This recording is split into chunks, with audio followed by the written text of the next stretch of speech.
Recently अभी 1-2 दिन पहले बीएसएफ ग्रुप सी का नोटिफिकेशन रिलीज़ किया गया था, जिसके एप्लीकेशन फॉर्म स्टार्ट हो चुके हैं। सो ये बीएसएफ ग्रुप सी में कौन कौन सी पोस्टें हैं, कैसे अप्लाई किया जाएगा, उसके लिए एलिजिबिलिटी क्या है, इसका सिलेक्शन प्रोसेस क्या है, एग्ज़ाम का पैटर्न क्या है, एग्ज़ाम में नेगेटिव मार्किंग होती है या नहीं होती है, इसका फिजिकल में क्या होता है, एंड लास्ट में जानेंगे इसकी सैलरी क्या है और इसके लिए बेस्ट बुक्स कौन सी हैं। सो मैं इन सभी चीज़ों का डिस्कस इस पर्टिकुलर वीडियो में करने वाला हूँ।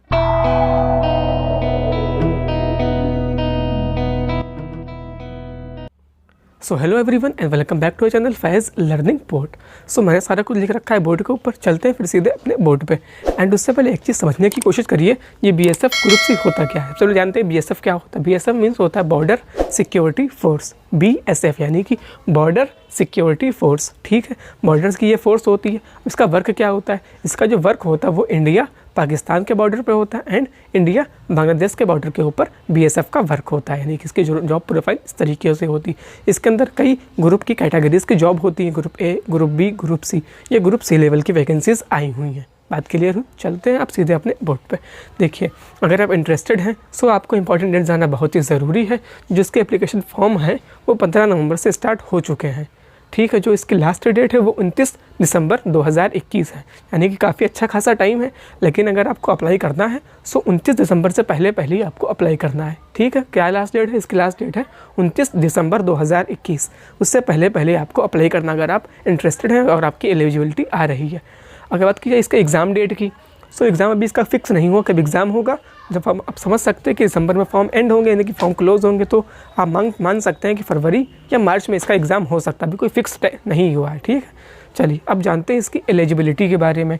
देखिए, अगर इसकी एज लिमिट की बात की जाए सो आपकी एज जो है वो 18 से 25 साल तक होनी चाहिए। आपकी मिनिमम एज 18 होनी चाहिए और आपकी मैक्सिमम एज 25 साल तक होनी चाहिए। एंड इसके अलावा ओबीसी और एससी एसटी को एज में रिजर्वेशन भी दिया गया है। ठीक, अब बात कीजिए क्वालिफिकेशन की, यानी कि एजुकेशनल क्वालिफिकेशन की। सो इसके अंदर आपका सारी पोस्टों में 10th पास कंपलसरी है। 10th पास होना आपको ज़रूरी है सारी पोस्टों के लिए। जो आपकी हाइट है मिनिमम वो 165 सेंटीमीटर होनी चाहिए।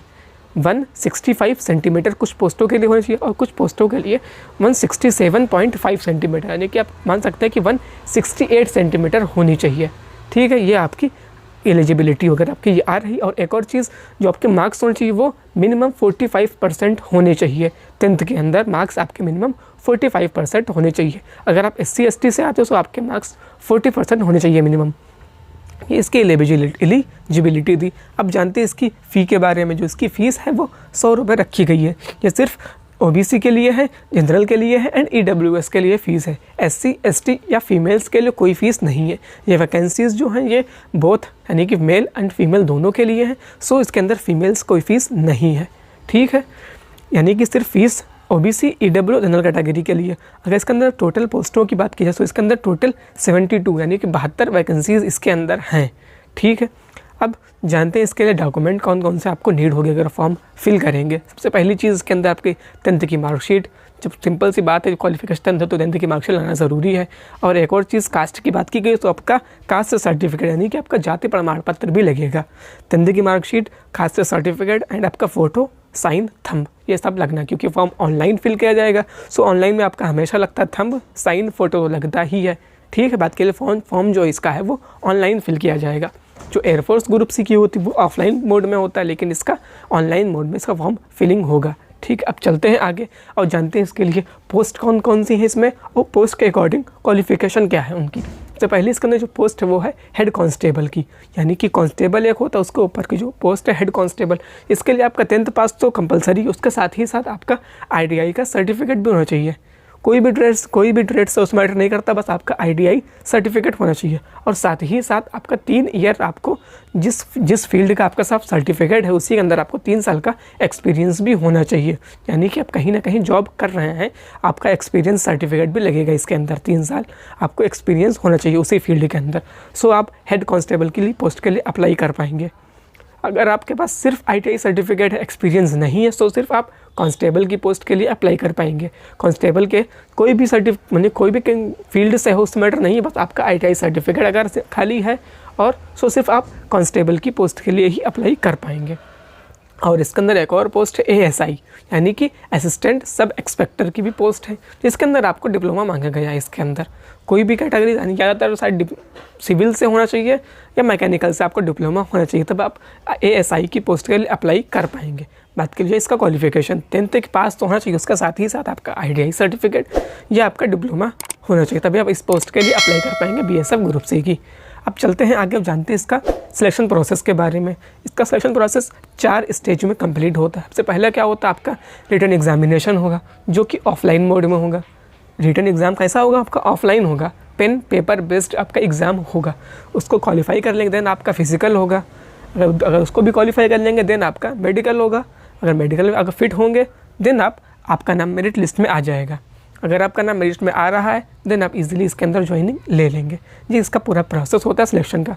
अब बात कर लेते हैं इसके एग्ज़ाम सेंटर्स की। जब आप फॉर्म फिल करेंगे तो आपको कहाँ कहाँ एग्ज़ाम सेंटर मिल सकते हैं, ये को मैंने यहाँ कुछ मेन लिख दिए एक तरीके से। दिल्ली में हो सकता है, कोलकाता में, बेंगलोर में, गुवाहाटी, इंदौर, जम्मू एंड जोधपुर। इसके अलावा भी 4-5 सेंटर और भी हैं, हज़ारीबाग है एक और कोई है, 2-3 सेंटर में छूट गए इसके अंदर। बस यही मेन 4 से 8 से 10 तक हैं इसके अंदर एग्ज़ाम सेंटर। ठीक है, दिल्ली, कोलकाता, बेंगलोर, गुवाहाटी, इंदौर, जम्मू एंड जोधपुर, हज़ारीबाग भी इसके अलावा है। ये आपके एग्ज़ाम सेंटर होने वाले हैं। ठीक, अब चलते हैं आगे। अब जानते हैं इसका रिटन एग्जामिनेशन के बारे में। आपका जो एग्ज़ाम होता है वो ऑफलाइन मोड में होता है, मैंने बताया अभी। इसके अंदर आपके मेजरली 3 सब्जेक्ट आते हैं, रीजनिंग, GK और ट्रेड। यानी कि जिस ट्रेड का आपका ITI सर्टिफिकेट होगा उस ट्रेड में ही आपके क्वेश्चन आएंगे। कैसा देखिए, अगर रीजनिंग की बात की जाए तो इसके अंदर रीजनिंग के 20 क्वेश्चन आते हैं 20 मार्क्स के लिए, GK के 20 क्वेश्चन आते हैं 20 मार्क्स के लिए, एंड आपकी जो ट्रेड होगी, जिस ट्रेड से आपका सर्टिफिकेट होगा उसके क्वेश्चन आएंगे 60 मार्क्स के लिए। इस तरीके से आपका टोटल 100 क्वेश्चन 100 मार्क्स का आपका एग्ज़ाम होगा। जो आपको टाइम मिलेगा इसके अंदर, वो टाइम आपको 2 घंटे का मिल देगा। 2 आवर्स का टाइम मिलेगा, 2 घंटे में आपको 100 क्वेश्चन करना पड़ेंगे 100 मार्क्स के लिए। जो पेपर आपका वो पेपर आपका ऑफलाइन मोड में होगा। ठीक है, और इसके अंदर नेगेटिव नहीं होती है, क्योंकि जो पहले वैकेंसीज आई थी उसके अंदर नेगेटिव नहीं हुई थी, सो इस बार भी नहीं होगी। हो सकता है, चांसेस हैं नहीं होगी, इसे कोई का पक्का नहीं है अभी यहाँ पे नोटिफिकेशन में लिखा नहीं साफ है, तो मैं यहाँ पे एक तरीके से नेगेटिव की इसके अंदर नहीं होगी। ठीक है, ये बात क्लियर हुई, नहीं हो सकती है। अब चलते हैं आगे, जानते हैं इसके फिजिकल के बारे में। अगर आप एग्ज़ाम क्वालिफाई कर लेंगे देन आपको फिजिकल के लिए आपका एडमिट कार्ड इशू किया जाएगा। देन इन्हीं सेंटर पे आप एग्ज़ाम दे जाएंगे फिजिकल का। उसके अंदर आपका सिंपल से रनिंग होती है 1.6 किलोमीटर की, 1.6 मीटर आपकी रनिंग होगी, जो आपको 6.5 मिनट में कंप्लीट करनी पड़ेगी। ठीक, और लॉन्ग जंप होती है, यानी कि long jump and high jump, ये 2 चीज़ें भी होती हैं। कुछ 3 चांसेस मिलते हैं जंप में, लेकिन रनिंग में आपको सिर्फ एक ही चांस मिलेगा, आपको एक बार में ही 1600 मीटर यानी कि 1.6 किलोमीटर कंप्लीट करने पड़ेंगे 6.5 मिनट में। लॉन्ग जंप में 3 चांस मिलेंगे एंड हाई जंप में भी आपको 3 चांस मिलेंगे। ये इसका फिजिकल था। एंड एक चीज़ यहाँ पे छूट गई है, हमें स्टार क्यों लगाया था मैंने। अगर आप देखिए ASI की पोस्ट के लिए अप्लाई करेंगे सो आपका रीजनिंग नहीं होगा, सो वहाँ पे आपका इंग्लिश आएगा रीजनिंग की जगह पे। अगर आप ASI की पोस्ट के लिए अप्लाई करेंगे, उसमें डिप्लोमा मांगा गया है, सो आपको यहाँ पर रीजनिंग नहीं आएगी, उसके अंदर आएगी इंग्लिश आपकी 20 मार्क्स के लिए 20 नंबर्स की। ठीक है, इस तरीके से आपका ही होगा।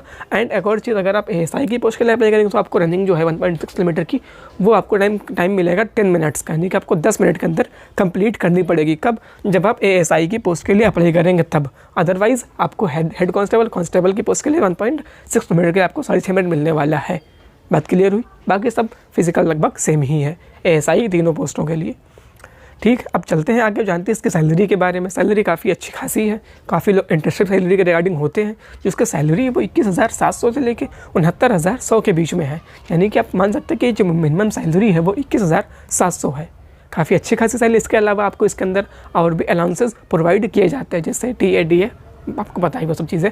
इस तरीके से काफ़ी अच्छी खासी सैलरी मिलने वाली है आपको। अगर आपकी क्वालिफिकेशन आ रही है, एज लिमिट आ रही है, एलिजिबिलिटी आपकी पूरी हो रही है, देन आप इस पोस्ट के लिए आप इजीली अप्लाई कर पाएंगे। ऑनलाइन फॉर्म फिल करना है, फीस भी मैंने बता दी, ये इसकी सैलरी है। अब जानते हैं इसके लिए बेस्ट बुक्स कौन सी हैं। जो लोग इस प्रिपेयर करना चाहते हैं इस एग्ज़ाम के लिए या और भी किसी एग्ज़ाम की प्रिपरेशन कर रहे हैं, सो उनके लिए मैं बेस्ट बुक्स का लिंक आपको डिस्क्रिप्शन में प्रोवाइड करवा दूंगा। आप वहाँ से इजीली चेकआउट कर सकते हो उसको। अगर आपके मार्केट मिल जाए तो आप मार्केट से ले सकते हैं बुक्स वगैरह, नहीं तो आप उसे अमेज़ॉन से उस लिंक से भी परचेज़ कर सकते हैं। ठीक है, बात क्लियर हुई। ये इसका पूरा एक तरीके से नोटिफिकेशन की शॉर्ट वीडियो थी। आई होप आपको सारे डाउट्स क्लियर हो गए होंगे। अगर कोई डाउट बन रहा है तो मुझे कमेंट में बता दीजिएगा। वीडियो पसंद आई तो वीडियो को लाइक कर दीजिएगा और अपने दोस्तों के साथ भी शेयर कर दीजिएगा और चैनल को सब्सक्राइब करके बेल आइकन को भी प्रेस कर लीजिएगा। सो फिर मिलते हैं नेक्स्ट वीडियो में।